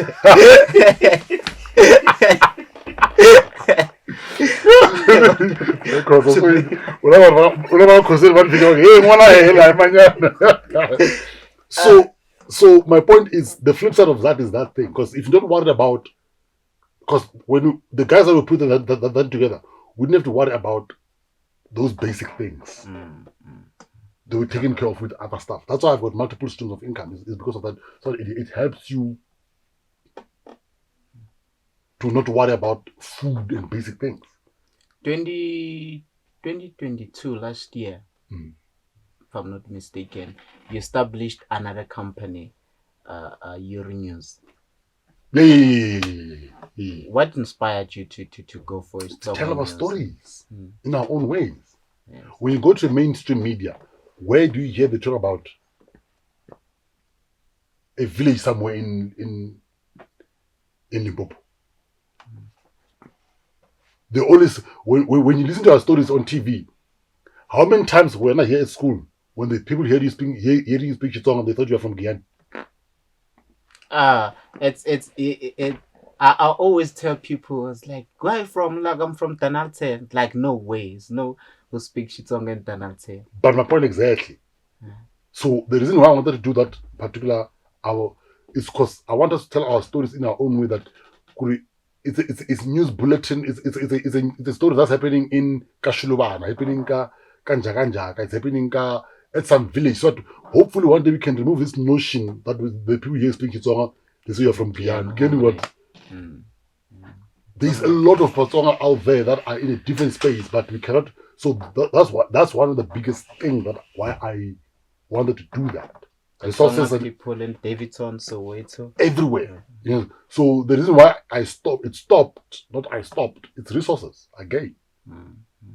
If there's no resources, people can't come there for free. People can't travel for free. How are they traveling there and all those things? So you need to make sure that things, as Batsonga, for the only way to stop this deficiency or gap, to close it, take the spanner, throw it in the machine. What that means, that spanner, it's money, it's time, it's resources. To say, Leo, we have 20 million, just run. And manage it well, put accountability, put accounting, put audit, so we know how the money went. Not just say, take the money and go, no. There must be a plan, a clear plan, how this money will be spent. What is the vision, where we're going with it. Same year. Which I have, by the way. I won't say it, but I have. Drink that money. We do have creativity, ideas. The challenging part is the funding part. It's a big one. It's a big one because I don't think we yet understand. Listen, the reality of the matter is our industry is not a guarantee money return. It's not. Yes. Well, like any other business anyway. But if I'm gonna put 200 rands here and buy a bag of eggs, and you go stop outside here, you guys are hungry during rehearsal. Yes. I say eggs is 2 rand, you're gonna buy. That 200 rand is coming back. There are those who, with such business of like a drama and TV and everything, it's not a guarantee return. So there must be a way of spending money that doesn't also impact. It needs to be a social what money for now, because later it will come back. Let me give you an example. Shaka they spent over 200 million. Friends. That's the estimate that people are throwing out there. Right? Yes. I'm sure Mnet through syndication, through whatever, eventually they'll make that money back. They will. You see what I'm saying? I'm sure there was trust throwing that so much money on one thing that's never happened in SA. I'm sure they were worried. I'm sure they were worried when they threw so much money on Zazi Magic beginning. They didn't know what it was. They didn't know. But the experience of throwing money into Zazi Magic and what Zazi Magic is now, I'm sure they use the same good guys, but we did before. It worked. It worked. Let's risk. You see what I'm saying? Now season 2 is coming back. Of Shaggy Lambe. Before speaking of Shaggy Lambe, a few days ago I saw Nomzamo Mbatha. She was in Singapore. She has joined this tournament that, according to her description, the top 5. Now she's on top 15. She was with Den Yen. There's a guy, Asian guy. He acts in American movies as a big guy. I was so shocked to see that even this guy is also looking funny. She said that the top 5, each in top 5, they're getting $1 million to go and fight climate change. And for me to see her on that tournament, it was a very big move for her to make it, because of the floods that are happening in KZN and all the disasters. I was like, she's in the right platform. Den Yen, who's the guy? Is you see one thing that Den Yen. What training does, ne? Yes. As actors and especially if you are the person in front of the camera. Here's one advice I'll give every actor. Why is Googling? And based on what you're saying about what's the name? Nomzamo. Guys, don't be an actor only. Have courses that you champion. Yeah. Those courses help you to open other avenues. And when you open other avenues, they now help you sustain your living. And they create your brand to a certain level. And then because you're a brand to a certain level, you're not being able to cast on Hollywood and big productions. You see, so if you only become an actor, we say I'm an actor only, then you have a problem. Whereby you are not diverse. You're not diverse. You just one thing. So you must always find a way. Let me give you a typical example with wise men. You can usually see wise men transforming. Yes. Yeah, I know the people. It's a legend. So because she has a picture and because they're in an association, same environment. How do you not view Nomzamo? The audience and everyone, they now view her differently. Oh no, she's at that. There's a movie that she's done is Assassin with Bruce Willis. Yes. And that other guy, I forgot his name, the black guy. Yes. Which is she's playing that guy's wife. Because of his next with Bruce Willis, what do you think that does to her, perception wise? Before that, coming to America too. Before they come to America, and but you see my point. Now she's playing at a different game. So as artists and actors, directors, whatever, you must always strive to be the next thing. That's why, for example, here's my journey. Let me give you an example. Actor, trained to be a director, trained to be a producer. I always got to not to stay here. Specialize on acting. You can't. Diversify. Right now, as we speak, I'm busy doing a transition. I won't say it yet, but you will see it. Because I'm like, no, Fumani, you've done this. What is the next step? So you always have to have a transition. You see what I'm saying? Mm. And I bet you, Nomzamo, how she gets that, for example. She definitely has management, international management. They're like, okay, in the next space, this is what must happen to put you here so you can be this. By her doing those climate things, it means now she does work in she does big movies. Yeah. The bigger the movies, the more the work. But you see what I'm saying? So let's not close ourselves and say, no, me, yeah. Before that, she was in Los Angeles. Charlie, you have to keep on grinding. You can never be stagnant. You can never be saying, I've arrived. No one ever arrives. Arrive where? DJ's fool. Arrived where? Yes. You know what I'm saying? Yes. Arrived where? Where have you arrived? So if you look at Madonna, Google Madonna, guys, and look at a career and a journey, you will see that there's always a transition. She's always changing. She's always changing. It's not a mistake, guys. So you see, do you know how these things? How you are aware of these things? Yes. Training. If you come in, you don't know about these things, how they're done, how interviews are supposed to be conducted. You don't know. You know. So my point is, someone like Nomzamo, she's working towards that thing, and it's very intentional. Because no one ever arrives.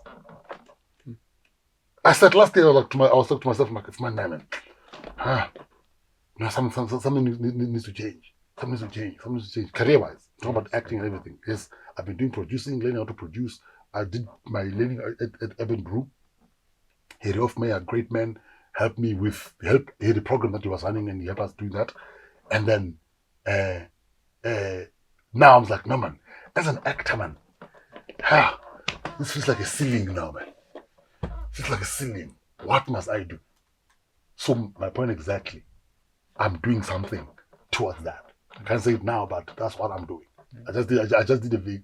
Again, you spoke about what the favorite thing. I just did a very huge project. I just finished last month, October, 2023. Because after I've done that project, and the rest was like, yo, dudes, let me tell you right now, this thing is gonna change your lives. Must I now wait for my life-changing moment, or must I make myself prepared for when it comes? If it happens, I'm ready. Last year, again, say you open another company, Africa Land Schools. Frikaland. It specializes on native languages. Why specifically them? Since we've arrived here, we've all been speaking in English here. That is the mind of a colonized people. That's the mind of defeated people. Recently, I heard on social media or read on social media, what's the point of speaking our languages? People say such things. And someone was saying he was trying to make a stupid argument about that. Like, yeah, there's no point. I just tweeted one thing. I'm like, I'm sure I've made over 1 million in my language. You just said what's the point of my language? Yeah, how much have you made with English? Whatever it is made, but point Nikuri, he was trying to debunk that you can't make a living out of your own There's language. no value. There's no value. I've made over 1 million rand. And 1 million, that's just a standard, by the way. It could be more. Through my language. Through speaking my language. So, besides that, it's just painful for a language to die. Your heritage to die and speak a foreign language. Also, for a person to think and express themselves better and be creatively better, it comes from your genes, guys. That epigenetic I was talking about, it's there. That's how you can access certain things. Spiritually, whatever, you can access them through your language. So Why Frikaland is why must I let me die? That's why Frikaland. And you do XiTsonga. For now, it's speeding XiTsonga, but the intention is for it to grow and become a full proper school. A school, you know how private schools are? Yeah. That's where we are going with it. It must be a private school because I live in Midrand Centurion area. Okay, forget that. In the suburb areas, is it only who stays there? A lot of different people. Yes, but mostly is what do they call the middle class? Yeah. Elite and middle class. So, are you telling me the only language that can be learned is Afrikaans and English? No. The fact that Afrikaans has to put as a choice only, English has to put as a choice only in South Africa doesn't make sense to me. Why don't we have a school where you can have your own language? Because in St. Children, in Midrand, in Sentin, in Four Ways, whatever, it's only English and Afrikaans. Maybe now Zulu that they're bringing it up, which will be a problem later in the future. Where in private schools we're only introducing Zulu. We're not going back to apartheid to say other languages are better than other languages. Yeah. It's going to be a problem later. But if we introduce an option where someone who's staying in Four Ways, there's a school where they can go there and teach their kids whatever language that they want, which is their language. Why not? Why not? There's a school, a private school, very famous private school, which I won't mention their names here, in St. Chilion. Apparently, the ones they were counting, checking who's who in the school. So it's only a vendor who are dominating in that school. Yet it's English, Afrikaans, and Zulu. Why? It's like that even in some rural areas. They're still teaching them Afrikaans. Why? And English as a first language. Why? Just here in Benoni, Crystal Park, Northmead, there are schools where their mother tongue or their first language is English, second language is Afrikaans. My God, why? So that's what Frikaland because see, we can't just talk. We need to have solutions that are saying, oh, we don't want this, but what? This. The solution. Imagine any native kid in South Africa. You can switch code and speak XiTsonga the whole presentation in XiTsonga without going to English. And switch to English and speak it as well as you speak your own language. Isn't that sexy? That is dope. It's dope. You change it into XiXhosa without using a single word of English. And go to English without using a single word of XiXhosa, Zulu, Tswana, whatever the language might be. So that's why Frikaland is to say, yo, we have a problem. I have a friend of mine, she's from Angola. He's Angola. Huh? He's Angola. She can't speak a language. The language has disappeared. She only speaks Portuguese and English. So language dying is a reality. And what's here in Joburg?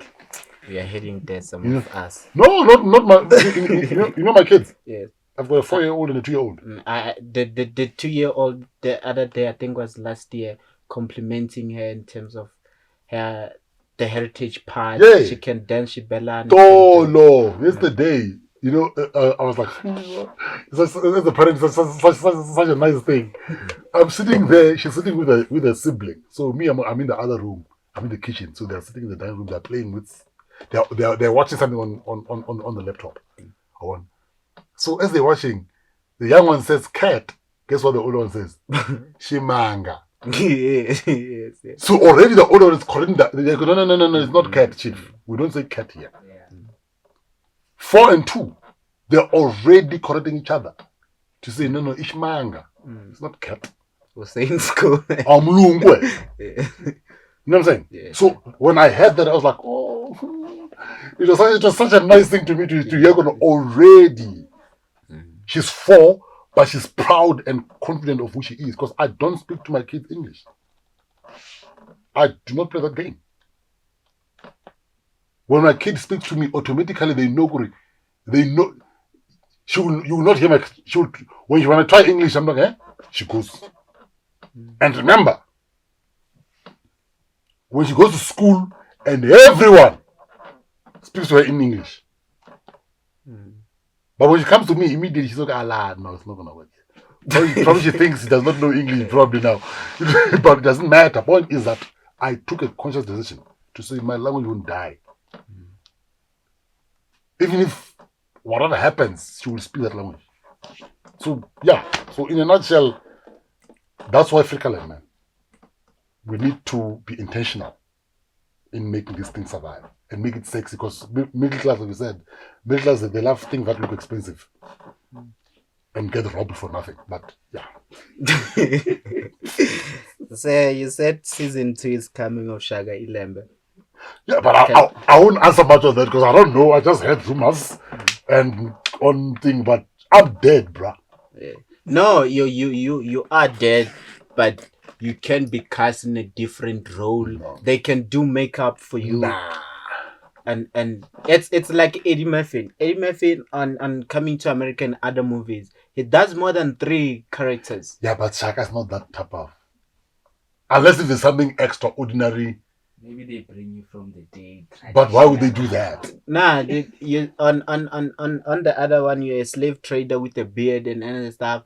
We shave you into a younger character. And... I'm very distinctive. Let me give you an example. 2009 or 2010, I don't know, one of those years. We took because from 2005 to 2010, I taught a lot in Europe. So 2009, I did Generations. Yes, no, this definitely was after 2009, or end of 2009 or early 2010 somewhere.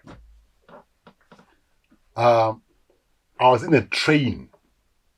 You know those tube trains in London? Yes. I think I was with Mandla. We were busy having a conversation, talking. A person from whoever he came from, I thought, aren't you the guy from Generations? Through my voice, you could tell I'm the guy from Generations. What the hell? Other chances in London. Yeah. So my point is, I'm very distinctive. It will be silly for them to bring me back. Whether they change my whatever, I don't know. But it will be silly because I have a very distinct voice. How much was the check you got for that character? From Shaka? Yes. I'm a bit pricey. Because there was so much invested. How much? Listen.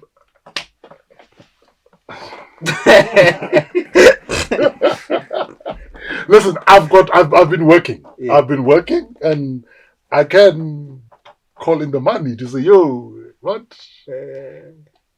Well, I can tell you, I don't charge anything less than 10 grand a day. I don't play that game anymore. If you want to call me for less than 10 grand a day, they must call me for that. No, there's a graduate. Please go get the graduate. Less experience. They'll do what you need, definitely. Yes. They know what they're doing. They will definitely. But Charlie, I come with perks. Definitely. So yeah, so I got money now. Just before we wrap this up, in one of the projects that you worked with now is on Showmax also, Saint and Sinners. Saint and Sinners, you are there as the drunkard. I was about to lose the job. There's a problem of the construction company. Saint and Sinners, Tumom Chalu was there. Tusombeto was there. I did Saint and Sinners. Yes, you did Saint and Sinners. Saint and Sinners. You did Saint. Oh yes, my goodness. You know when you said Tuso, because yes, I remember one time. Yes, I remember one time we had to go home and she and I use the same. Yes, I was Saint and Sinners. Yes, you are there as a drunkard. I saw you coming with. I don't want to advertise this brand of beer that you were drinking there. There's a young boy who's about to lose his funding. at school. He lost his funding actually. He's about to deregister because he doesn't have a funding. His father is poor there. And then there is this guy who's about to bribe the owner of the construction company. He's an FM. He works at FM. No, Barman, I know him. Barman, Eh, I worked with him on this thing. Tepo, Tepo yes. Masakwe. Tepo is about to bribe the mayor to get the 33 million for the fund. Here's the funny part. Yes. You know what? I don't even remember saying anything else. I've never seen it. It's there on Showmax. Is it? I must watch it. there. I've never seen myself in it. That's why I forgot. I'm like, hey, it's too much. I've not done something, but you're right. He's right. He was on Sentencing. And why I remember is because of that. To some bed. She were in the same car, driving home with some other time. That's why I remember. Oh, can it was, yeah. Goodness. You nearly shocked me. I'm like, what? I did research. And the young man who's about to deregister because he lost funding, and now that young man is a lecturer here. I must watch it, Chief. I've never seen it. It's I remember the character because I used. Was I also working in the construction? I think in the construction company, yes. But now you are retrenched because the company lost the funding. Because I'm a drunk, I think But Tepo was my boss, man. Yeah, it was your boss. Yes. And you are the one who causing havoc. I remember when you came with your crew, your character came with his crew and the office, and you found Mandla. There's a guy who's playing Mandla character who speaks XiTsonga and the sentencing. And you were there about to fight. You are now exposing me. Can I just go watch the thing? Yes. Next time when you do this interview, I'll be able to answer things properly. What I wanted to say, I wanted to say is the young man who was about to lose funding, he's a lecturer here. Is it? And then is he Tsonga? No, he's not Tsonga. It's not Tsonga. I don't know what it is. And then JJ, the guy who plays JJ character, who plays he acts a lot with Warren Maseremola. Give me the real names because now it's Sizwe Zuma. Sizwe Zuma, he acts with Warren Maseremola. He takes the blame, the fall, he goes to jail. I have to go watch it. Hey, this was long time. If he says it's on Showmax, I'll definitely watch it. Show me. Yeah. I'll definitely. I just wanted to say that JJ is a lecturer here, Sizwe, who's played JJ, and the young man there is a lecturer here. There's no money, guys. The lecturer here. There's no money in the art. You need to diversify. You need to have a lot of streams of income. It's better for you guys in the back room if you're able to create work and that for guys in front. I was shocked. I found out this other day. I won't say which project. It's fine. And then they told me that the amount that we're making to shoot throughout the thing was 4,000. I was like, hey? They got per day. It is. It's like as an actor. Yes. How many experience does the person have? No, he said for shooting throughout the season, and I think he has about 3 or 4, actually between 4 to 6 scenes throughout the whole project. He said he got paid 4,000. Yeah, so here's what they did. So he's got 6 scenes, ne? 4 to 6 scenes. 4 to 6 scenes. I'm not sure. Probably 3 or 4 episodes. Yes. They said, okay, we're gonna kind of make sure that he finishes today, and they give him the 4,000 and leave. And they're looking which production company. And when he's done, when you guys see him on TV, like, hey, he's got 5 episodes. He's done. Nah. So as I'm saying, use TV for other avenues. If you're gonna use it as a main source of income, it will be a bit of a challenge. Especially on camera. Especially, yeah, if you're on camera, it will be a bit of a challenge. Because you're not going to find yourself hating people when they come and ask for pictures. You're always angry. Because you've got problems, school fees, you've got all these that you need to pay, and these are genuine concerns. And someone said, man, picture, please, smile. It can't come out. It really can't come out. You just had a call now from the landlord said, hey, your rent. Call from school, you must pay for your son's transport. Pay from school, yeah, you must, yes. And he comes from mine asking for a picture. You end up not even enjoying your craft. You call me for an interview, I'm like, I'm busy. It will never come into that. Because I have money for petrol to come here. Yes.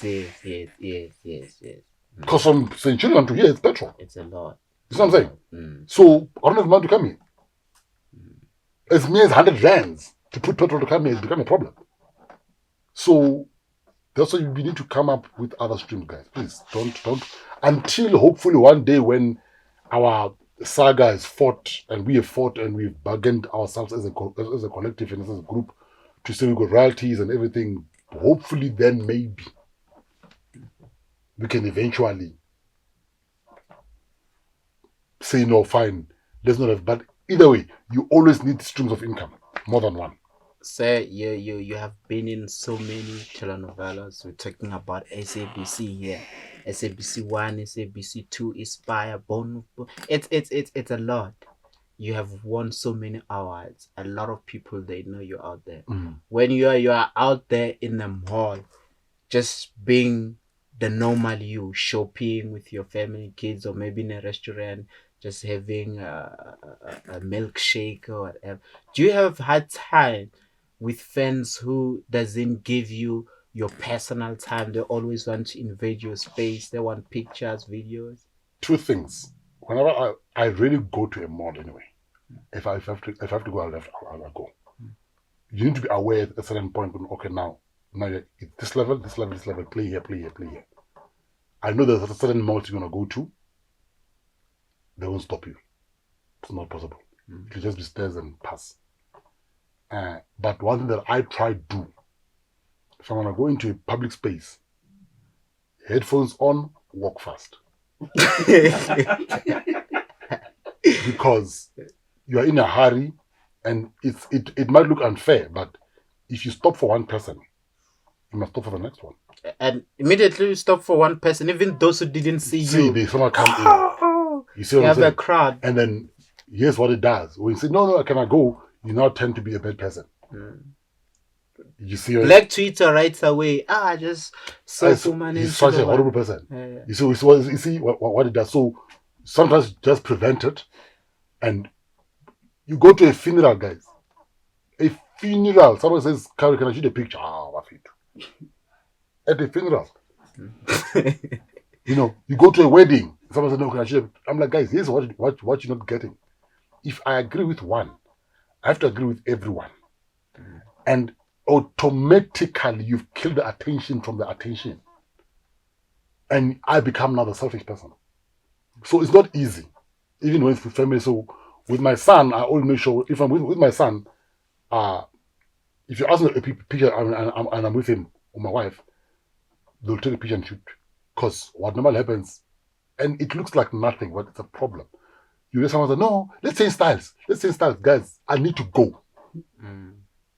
No, let's change position. No. It's a picture. I stop. Yay, Shaka, let's go. Whether you shoot 3 or 4 pictures doesn't matter. A piece of my son will take and shoot because make sure that it's in focus, shoot, we out.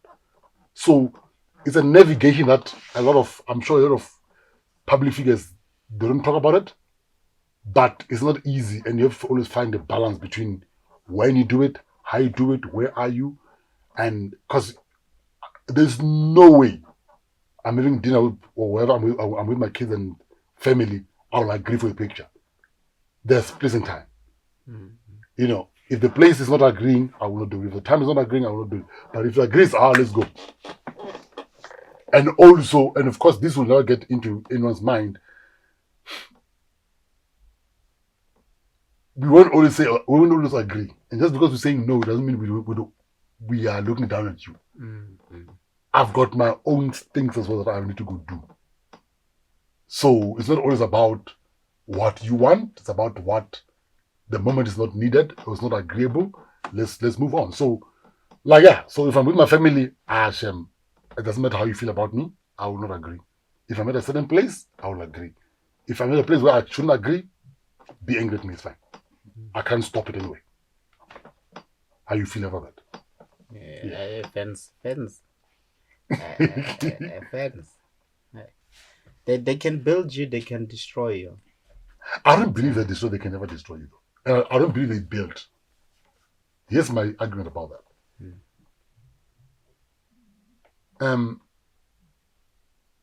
You are working here. Who's building this? It's me. It's you. Your consistency, your hard work. It's me and the crew. Your determination, of course, and the crew. Yes. Same thing. Is everyone gonna like it? No. So who's building, who's destroying? Because it's not everyone's gonna like it. It's not everyone who's gonna hate it. Let me give you an example. On an album, have you ever got an album and played all the songs that you love? No. I skip some. No, but my question is this: you get an album. Who's your favorite artist? Oh, Chris Brown. Chris Brown. And he put his CD in or streaming his album and play the song from the beginning to last. The sound is like Chris. Nah, man. Let's go to another song. So, if your favorite person, you can't play his songs from the beginning to the last one. You've got only in an album. There's only 2 hits, guys. Yes, yes. You something. Yes. So if that's the case, it's the same argument. It's the same argument. You cannot love everything. So who will destroy and who will build? The person who's at the core. It's you. Your consistency, your hard work, your determination. You keep on pushing. Keep on doing. Because if you're gonna give it to the fans where they can destroy, build you, you've literally given them. Guys, how many people have been cancelled and they're back? Some people uncancelable. You can't. But even Chris Brown. Yeah, it was cancelled. As a gift, you can't cancel a gift. So that talk of cancelling is just that's that. They can destroy other things, but not everything. The center, the only person who can destroy is if you stop working. You stop working hard. You stop being consistent. You stop creating. You stop being bold and going. That is the only person, not a fan. A fan, they join you whilst they found you going. It's a moving train. It's a moving train. They hop in, hop off. They hop. I've got people who are saying to me now, for example, we used to love you. Yeah. Then, does it shift any value? There's someone who's loving me again now. There's someone who's not loving me now. It's a moving train. The only person that can stop that train is the driver. That's when nothing happens. You know, I gave an interview the other day. Let me give you an example. You find that you say that you're fans. Ne? What do you work for, guys? To make money. When you go to work, what is it? It's to make money. Yes. It's to make money. Yes, that's the primary goal. That's the primary goal. Don't be lied to. It's love, it's your passion. Hey, wait. Yeah. You've got your fans. That's that they made you. But they don't create job opportunities for you. Whenever they call you, they say, no, please come and do it for us for free. You say no, they say you are rude. You see, it's up to you to create your own value. I was in a meeting yesterday with some guys. They approached me, hey man. They approached me before, but yesterday I went there to pitch an idea. So they were like, nah, you are benefiting publicity and financially. I was like, okay, guys, here it's not a publicity. Me, it's a portfolio. This is what I have contributed. I did this. I was like, they were like to me, it's either you take publicity or you take money. Yes, yes, like, whoa, guys. We had an argument for about 30 minutes. So my final answer was like, guys, we're still in the pitching stage here. We are not going to work. The environment is no longer conducive and it's no longer health. We Yes. can't pursue this idea anymore. Let's just forget it ever happened. You know, my We son is can't work. 18, eh? Yeah. From 16 or so. If you say to my boy, hey, I've got work for you, guess what he says to you? How much does it cost? How much are you going to pay me? Mm. If you go to my son now, he's 18. No, I want you to do something for me. How much? So they were like to me, I'm into man, I'm not into helping students. That's manipulation. It's an interesting part. No, They're no, like no, no, to no, me, no. I'm not into helping students, I'm into making man. I was like, okay, guys, let me give you a simple scenario. I am here to study. And I am you're paying for my paying. fees. I'm paying for my accommodation. I need to have food. You know, I pay for everything that I'm here for. So I can't allow to work for this that is also generating money. But you're not making money. I'm not making money. I was like, guys, it doesn't work like that. It will never work like that. I made an example. I was like, guys, I owe the university right now. If I don't come with the means to make money, who's At going the end to of your pay? graduation, you don't have that paper. I don't have it. Just next year, it's going to be a difficult time for me to register because I owe something 123,000. Imagine that. Now you must sit here and generate and give for free. Yeah. Don't ever do that. They were like, any publicity. Keep your publicity, guys. Who cares You've about got it? enough. Okay. Have Take publicity and you are broke. You Yes. can't pay the bills. You can't pay the thing. I was like, no, Guys, doesn't you're work working like- for money. Mm. Don't be scared about the money. Don't be ashamed to say, no, what am I getting? Mm. Yes, we can negotiate deals. I did a film recently. And this lady was like, yo, my budget is hitting me. Mm. What must I do? I'm like, okay. She was like, can I give you this amount and give you 10% of the movie? Mm. I know a movie can work, it cannot work. Yes. It's either or. I'm like, yo, listen, let's do this. Give me this figure and give me 2% of the movie. Mm. You see, Yeah. at least there's a give and change. At least if the movie works, I got some value. If it does not work, at least I still got paid more than what you wanted to pay me. There's still some value. Mm. Akuna shamahala kusini. Do not even try to be made to manipulated to think you are doing for free. Yes, there are deals that you, depending on the situation, go, okay, Yes, learn a lot here. Yeah, I can learn. There's something value here. There's this.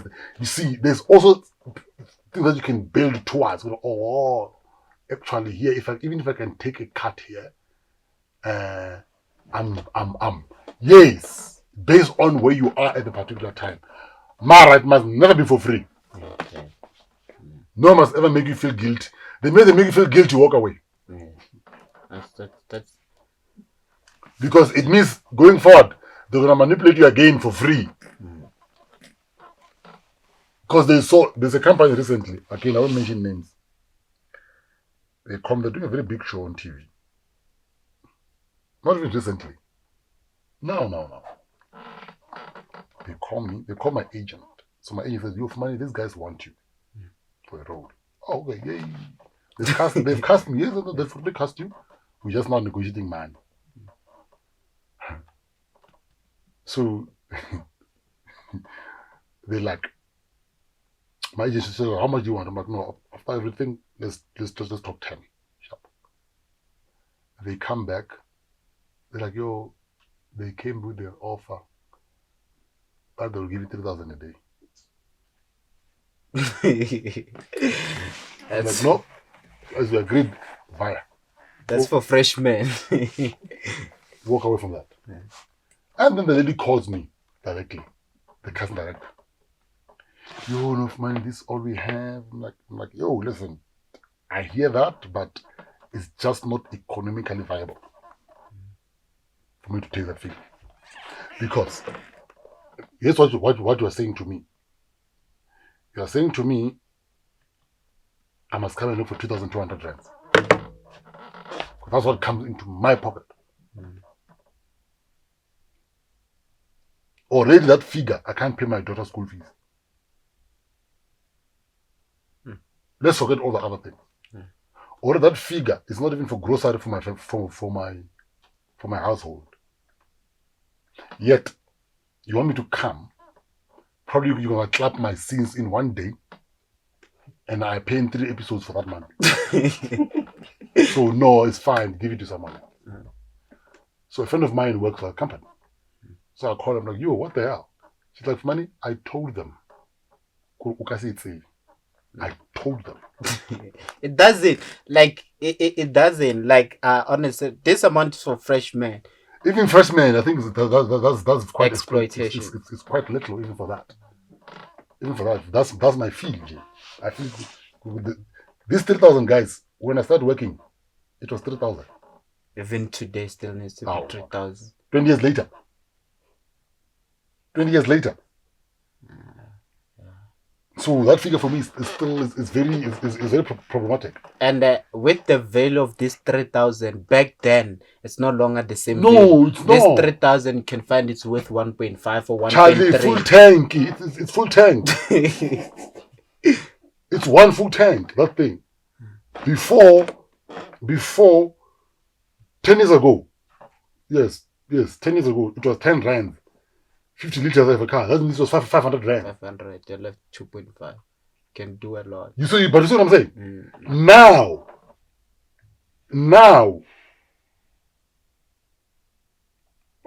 where is this? 1.7. Full tank.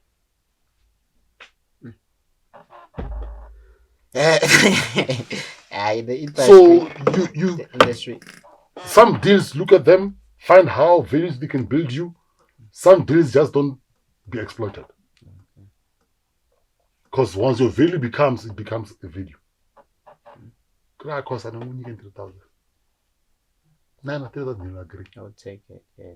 Yo, hey, man, bro, I want that guy who did your show, man. Yeah, who? That one. Oh, but how much did you pay him? 3,000. Okay, I know, shut. Yeah, we want to know. You said, no, I want 5,000. But no, we got only 3,000. They have a reference. It's a reference. So, it's a lot. Like, I was touched last year. I think it was last year when I saw a legend. Yes, that Capitec thing. That thing broke my heart. I was so touched. That thing broke my heart. But you see my point. So touched. But you see my point. How does a person like that? And a few months ago, if not a few weeks ago, he was in one of the biggest telenovelas that were streaming on Nomzamo. Guys, my view is this.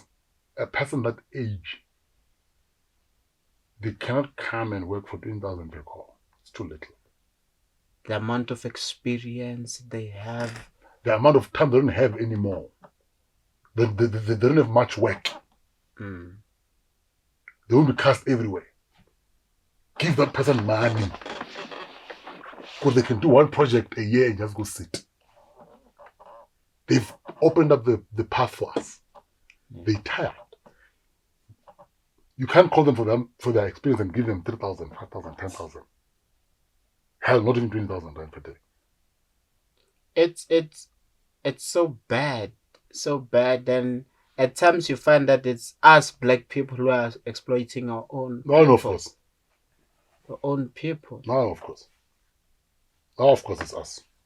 We become the gatekeeper of the exploitation. In a sense that I'm the CFO of the company. You come and ask for raise, whatever. Like, no, there's no money. And then the people that has the money are not actually the ones saying no. So we end up fighting amongst ourselves. Whilst we are also as useless, powerless as anything. So we need to be intentional. But the only way to be intentional individually create streams of income so that you don't have to worry. When they say 5,000, you're like, okay. To have confidence in your negotiation, go sell the chickens, go sell the eggs. Because unfortunately, you love this thing, you can't leave it. You have a farming company, sir. Yeah, we'll talk about the family another time. Sir, thank you so much for coming. We'll talk about the family another time, but I do a lot of things. Yes. No, thanks for having me. I know. I appreciate for having me. It was an interesting, like you said. Let's just talk. Yeah. It's that. It's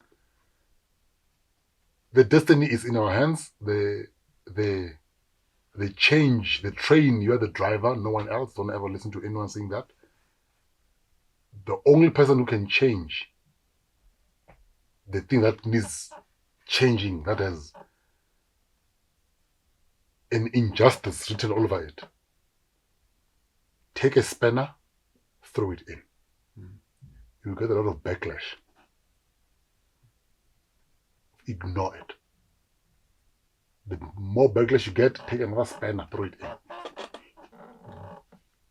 Until that machine moves the way it ought to move.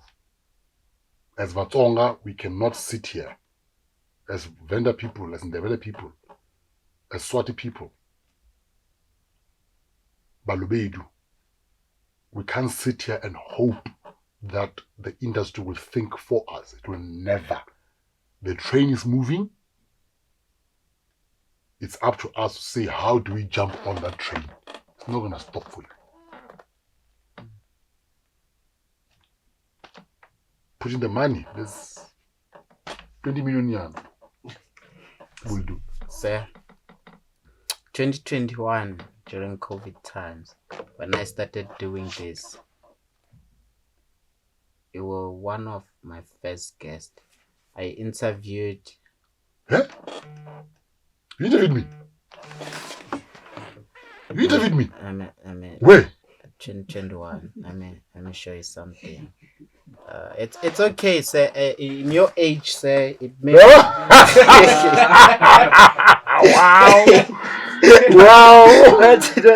Not in a bad way, sir. No, of course, no offense taken. Don't worry. No offense taken. There's a clip I have here. I'm looking for it. 2021, I interviewed you, Trevor Gombe, Maluski Kaba, Kendi Chamandebele. You were one of the few guys. And where did you interview me? Let me show you, sir. You will recall. It's very online, eh? Yes. It's online, eh? Yes, it's an online interview. Because today is the first time we meet. Yes, it's an online interview. I know. Yes, I remember. Yes. I remember. But I forgot the interview, but I remember. Because when you say COVID, I was still staying there. Yeah, no. Yes, you're right. I remember this. Yeah. It was on Instagram visual. Yes. Yes, I remember this. I remember that. Yeah. Oh, so we've been on this journey together. Having you as one of my guests, having no name in the industry. Nah, don't look at it that way. Some people who do this, they have a media background. They were on radio, and like Womek G. When you look at Shabalala, the King David, they have a media background. Me, just student doing my first year. I had that idea. I reached out to you. You agreed, being the bigger brand that you are, that I idolize. You are great. It meant a lot. Today, using your own transport, own petrol, time that you could be making money somewhere to come and sit with me and talk to me, I don't take that lightly. I really appreciate that, sir, from the tablet of my heart. So basically, we need to build each other. And again, each one is I'm fighting for in my Tsonga community. We have not yet realized that, Corey. It's brands that builds brands. Yes. Your audience now is part of my audience. My audience is now part of your audience. So if you only talk to yourself, you never grow your base. You know, if I only talk to myself, I will never grow my base. So my thing is, it doesn't matter how little or how small it is. The bottom line is we need to learn to create networks.